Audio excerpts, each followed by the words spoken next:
Center, your get healthy, feel wealthy people. Stop standing in long ATM lines to withdraw cash. Use your national debit or black cards to complete a wide variety of transactions at supermarkets, variety stores, gas stations, pharmacies, and more. Shop online at the most popular websites and stores for quality brands using your national debit or black cards. And take back your time to enjoy all the things that you love to do. Remember, instead of waiting in long ATM lines to withdraw cash, use your National Bank cards today. National Bank, always here. The specials at Domino's are hot, hot, hot for any occasion. Hot, hot, hot out of the oven. 1 medium, 2 topping pizza, and 2 20-ounce Cokes, only $35. Free Coke with your lunch until 2 p.m. Small, 1 topping school child lunch special, only $14. 2 medium, 2 topping pizzas, and a 2-liter soda, only $67. 2 large, 2 topping pizzas, and a 2-liter soda, only $73. Oh, and the big one, baby. Free large pizza every Tuesday with your favorite 2 for Tuesday special. So, come on down or call and order now and experience more tasty oven-baked goodness. Domino's, the home of satisfaction. Wow, call Domino's! Now! Skelec, your reliable and responsible utility company, is giving one lucky customer free electricity for 1 year. Pay your bill in full and you will be entered to become that lucky Skelec customer to receive 1 year's free electricity. Yes, all customers clearing their bill for the months of March and April stand a chance to win free electricity for 1 year. That's not all though. Customers making bill payments for 50% or more can also win gas and food vouchers, a spa treatment, or dinner for 2. Let Skelec power your year. Pay and win today. Terms and conditions apply. This promotion only applies to residential customers. Promotion runs from 14th March to 29th April 2022. Skelec is here for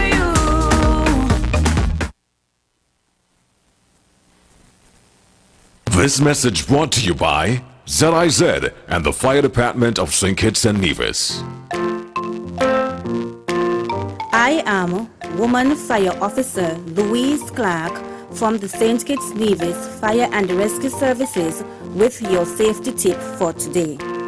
Keep items that can catch on fire at least 3 feet away from anything that gets hot, such as space heaters. Smoking materials can cause residential fire death. If you smoke, take precautions. Smoke outside, choose fire-safe cigarettes, never smoke in bed, when drowsy or medicated, or if anyone in the home is using oxygen. This message was brought to you by ZIZ and the St. Kitts Nevis Fire Department.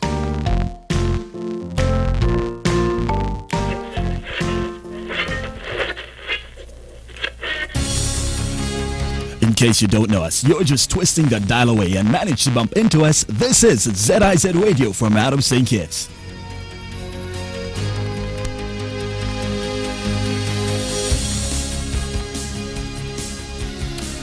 Uh, 24 minutes, moving up to the hour, 10 o'clock. Welcome back to the show. And let me say good morning to Timothy and Ramel, who are in the studio with us.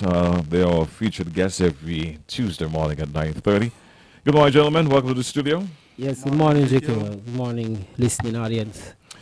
All right, so let's get into our conversation. And by the way, the lines will be open, 465-2555. That's 2555.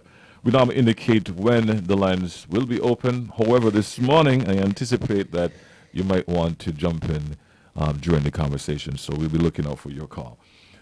Timothy, Ramel, where do you want to start this morning? Yes, sir. Today we're going to talk a bit about some activity that we had this past weekend. And, just highlight certain aspects of these emergencies that we would have had to respond to. And so I would allow Mr. Martin to start off this morning. All right. Yeah. Timothy, over to you. All right, so GQ, one of the interesting things happened over the weekend. Now you got in sexy mode again, eh? Sorry about that. You way back. We encountered a fire, very very serious fire, which was at the Molyneux Primary School. This was a real intense fire that our firefighters had to face. Now, this was Friday night, and on all accounts, well, our officers would have received a call, and they responded. One of our best drivers was on that appliance on that day, and when they reached in, because we sit down and we had a conversation with them as well as to what they encountered, and they said that when they come in around Churchgong area. No, Churchgong, that's Nevis. What are you talking about? Christchurch. That's where the church came from. Christchurch. They could have seen the smoke. That's the unit from Tabernacle, right? Tabernacle unit. That's the one who responded. They saw the thick smoke, even from that distance. Mm-hmm. Shortly after they arrived, they had to go into action right away, and the extent of the damage done to the school was from the kindergarten section all the way up to grade 5, and it is that school, from what I understand, it had a lot of history stemming from that school. Generations of persons in the surrounding area would have attended that school, and for that to go up in smoke, it was heart-wrenching for a lot of the residents around, but our firefighters, they did their best in trying to extinguish the fire, and eventually they got the job done, but it came at a cost. Yes. In relation to what Mr. Martin would have said, there were persons on scene who was there even before fire department would have arrived, and 2 units would have responded to that fire: Tabernacle unit and the Bastia unit as a backup. As mentioned, persons would have been there before both units and would have arrived on scene, and there would have been certain opinions and so forth would have been shared in relation to how the operation went as it relates to the initial responding unit. And persons might have felt that this might not have went that way, that did not go well this way, and this is not to say that they are incorrect. There might have been, based on what is being said, there might have been certain things that could have been done differently.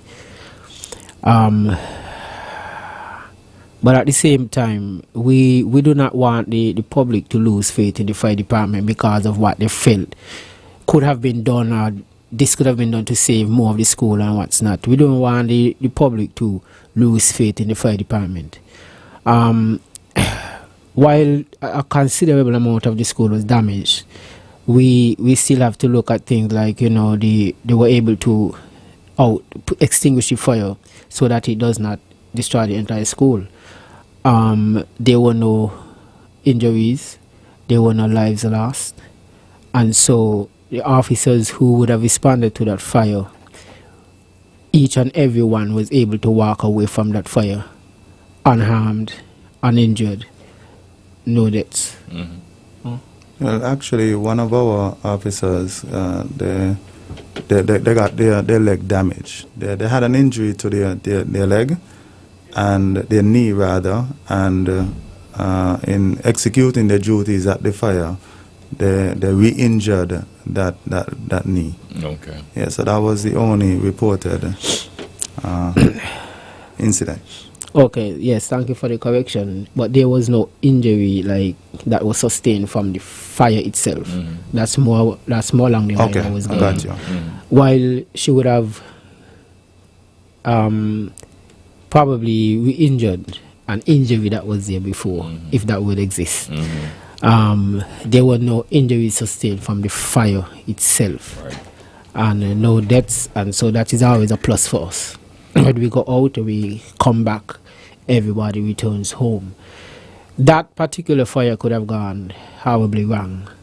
You know, if the officers were not operating in more or less safe mode, we could have had injuries, we could have had deaths, and more of the school could have been burned.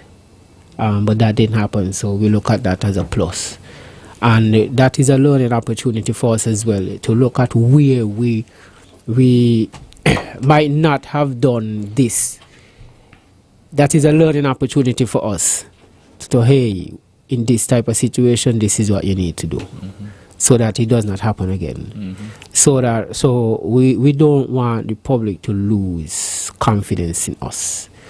We are still there to safeguard and protect lives and property of citizens.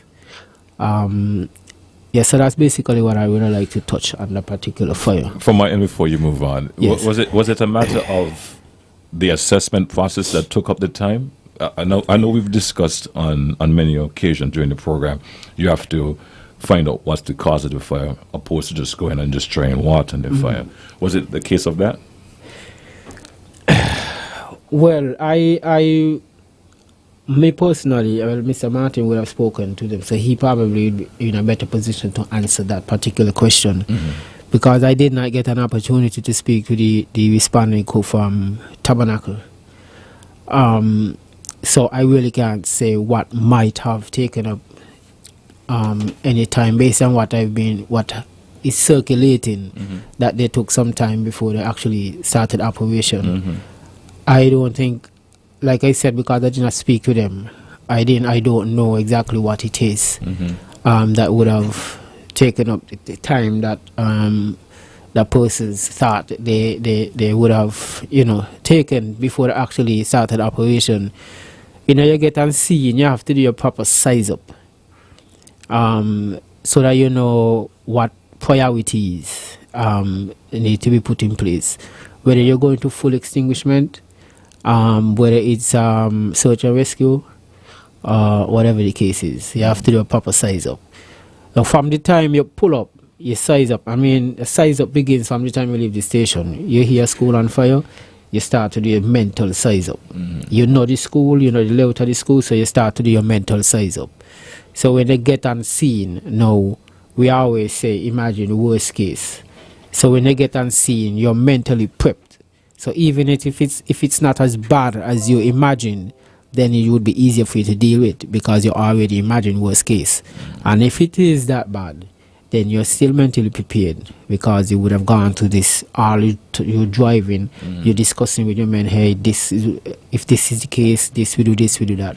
And when you get on scene, you have to do like split second size up, because you really don't have an inexhaustible amount of time to sit down and say, hey, we don't have that. So as soon as you hit the ground, you see split second size up, action. And as I would have mentioned last week about having numbers, everybody have the numbers, so everybody know what they're supposed to do. So it eliminates the confusion about having two persons running and doing the same thing. Yeah. So once you have that, and then you basically start operation. I don't know what happened, if something did in fact happen, based on what the opinions are about they taking some time before the action. I don't know what happened, so I can't say. So Mr. Martin might be in a better position to actually say, having spoken to the officers. Well, in relation to the question you asked, JQ, I mean, when you hear a school is on fire, you're predominantly thinking about chairs, tables, books.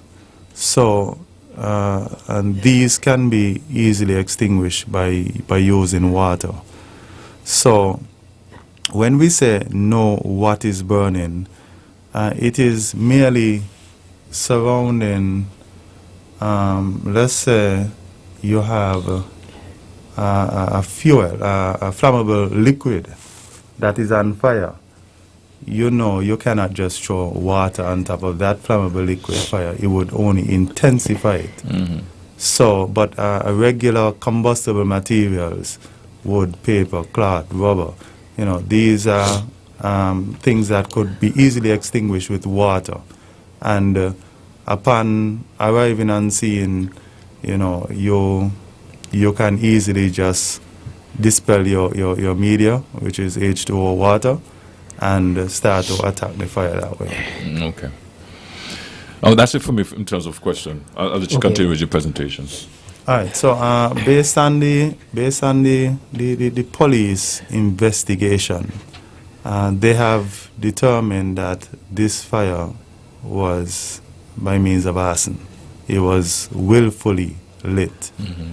I don't know what the agenda might have been, but I would like to say if that is the case, it is very sad, because then for you to do that to a school, a learning institution, an institution where it molds our young people, the younger generation, into the future of the Federation, it's just sad. It is just sad. Well, I want to thank you for being here this morning and sharing the information in terms of what you could share and give us some insight in terms of what happened. And also, I sympathize with your colleagues. We spoke about this many times during our program in terms of the public perception and what you guys do and how long it takes you to do what you have to do.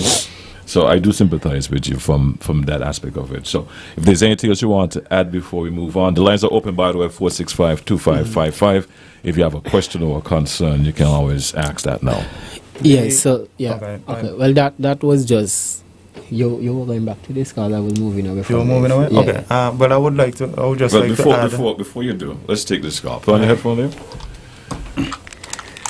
Good morning. Hi, good morning. Hi. Mr. Williams, number 2, and GQ, good morning. Good morning. I would like to Good say morning. lots of love and, appreciation to those firefighters who went to the Molyneux Primary School, and they did a great job, and just telling them, guys, keep up the wonderful job that they are doing.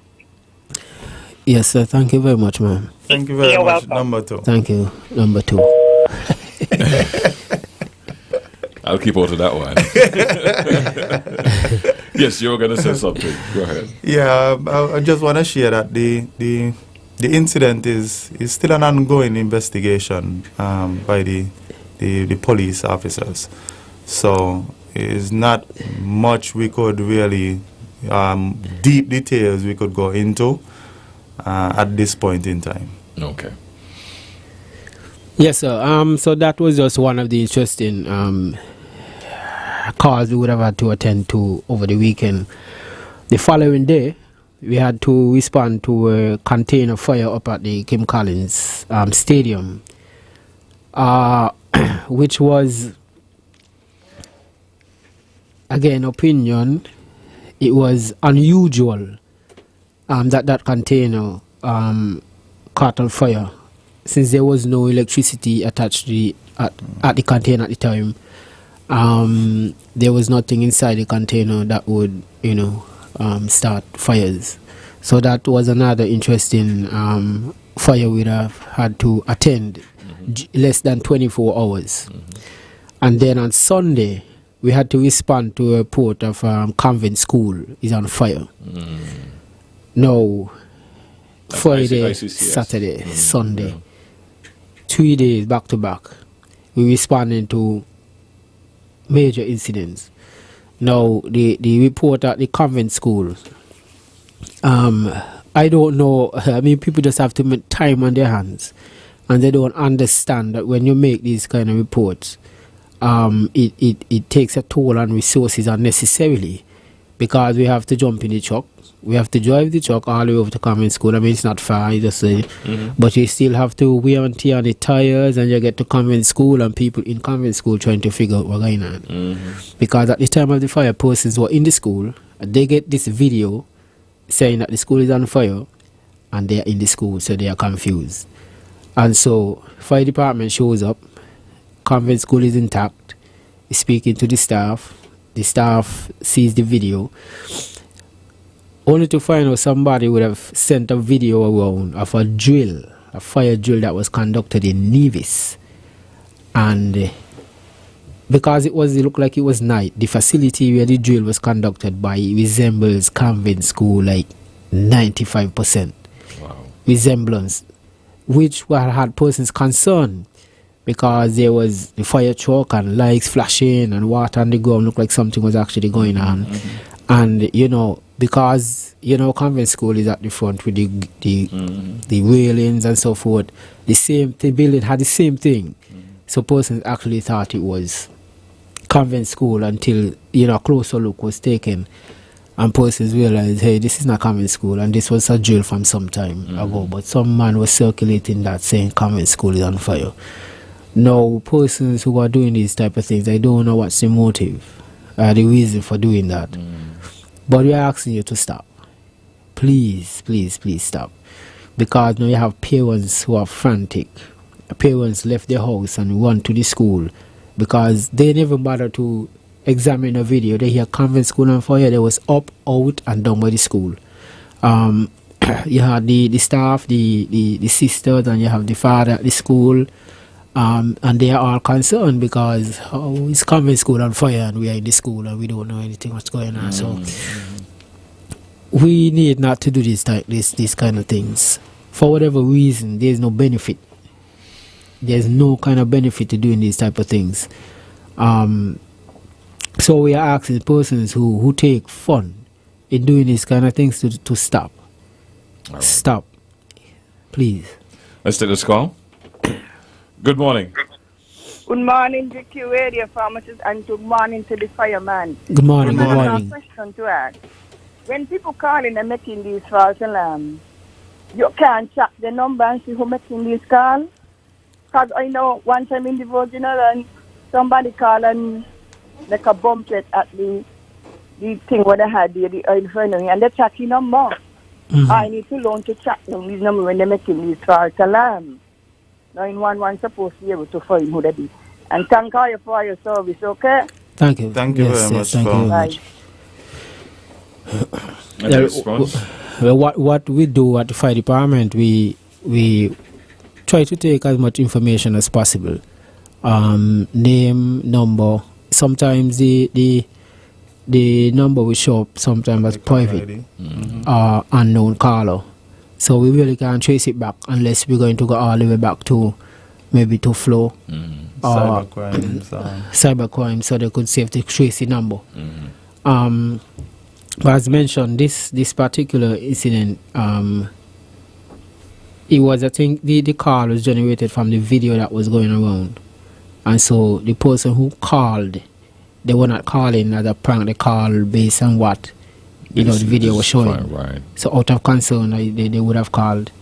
But of course, there are times when there are prank callers, and we know when it's a prank call.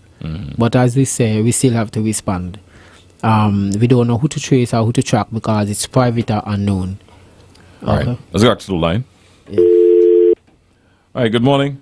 Yes, DQ. Good program. I saw time I at work and somebody called me, tell me about me house on fire. Make me have to left work. When me reach, no fire. So people must stop those kind of things. Yes, definitely. Yes, thank you, Carlo. So yeah, people don't understand the kind of stress they put on persons mentally, physically, It's just throwing on resources unnecessarily. I mean, you get a call that there's a fire in Hold on, before you Yeah, go. go ahead, go ahead. Let's take this call. Good morning. Yeah, good morning, JQ. Hey, morning, Uncle. And good morning to the fireman. Morning, sir. Morning. Yes, I must say like this. From 1978 to 2004, I was a voluntary fire officer. Yeah. And I feel the pain that the people have to go through when the property burn, and the pain and the struggle that we firemen have to go through. Yes, sir. I could remember during my time volunteering, it's 3 times I find dead body. Half of it Sandy Point and St. Paul's. Wow. During firefighting. And I don't give 2 kicks which government in and which hell government out. When you burn government property and you find the culprit, jail their ass. And have no apologies to make. That's what government should do. Go in the house and pass a line. Anybody who burn people property and you catch them, jail their ass. And not give them the 5 years, not give them the 10. You give them imprisonment that when an anti-man get up, able to get a child, that's when they come out. And anti-man can't get no jail. That's when they come out. That's my contribution. When you come on burning people property, I'm very passionate about it. It's 27 years I fight fire, voluntary. I don't know how it is. That's my contribution. Good morning. All right, man. Yes, sir. Thank you for calling, sir. Yeah. Yes. I would just like to say to that caller, we appreciate those voluntary years that you have given to the fire department. And we wish that there were many more like you around. So, we really thank you for the dedication that you have put in. Yes, so certainly you're doing that thing before you ban. Yeah, man, you're doing that thing before you ban. So we really appreciate the service that you would have put in. Yes. Gentlemen, it's 10 o'clock. Your parting words? Yes, of course, Timothy. Okay. Welcome back, Timothy. Yeah. Well, to the general public, fires is no joke. It is serious business on all accounts. It is serious for the individuals who are losing their property, their livelihood. It is serious to we as firefighters who have to respond. And not just respond, but respond in a timely and efficient manner. So the appliances, as Mr. Williams would have said, the wear and tear, it's unnecessary for when persons light these willful fires. So we're asking the general public to show some consideration. Stop your indiscriminate lighting, and especially where the institutions that are there to help our nation grow in a positive manner, do not destroy them. Thank you very much. Thank you for being here. Looking forward to next week's conversation, and do enjoy the rest of your morning, gentlemen. Yes, sir. And don't touch that dial. We got more for you coming up. As a matter of fact, after about maybe 10:15 thereabout, I'll be having another guest in the studio with me, and that's Desi Brown. She'll be here this morning to let us know more about this function coming up. The Nevis Island Administration Ministry of Health and Gender Affairs presents an action-packed 3-in-1 event, Music and a Message. On Sunday, 27th March at Malcolm Guichard Recreational Park from 4 p.m. Experience a panel discussion dubbed Talking Excellence, theater production, and balloon release, featuring a star-studded lineup including performances by Deli Ranks, This one I call Miss. I'm Miss. DeJour, Them know I am the Alpha and Omega. Vinal Powell, Colin Wyatt, LD,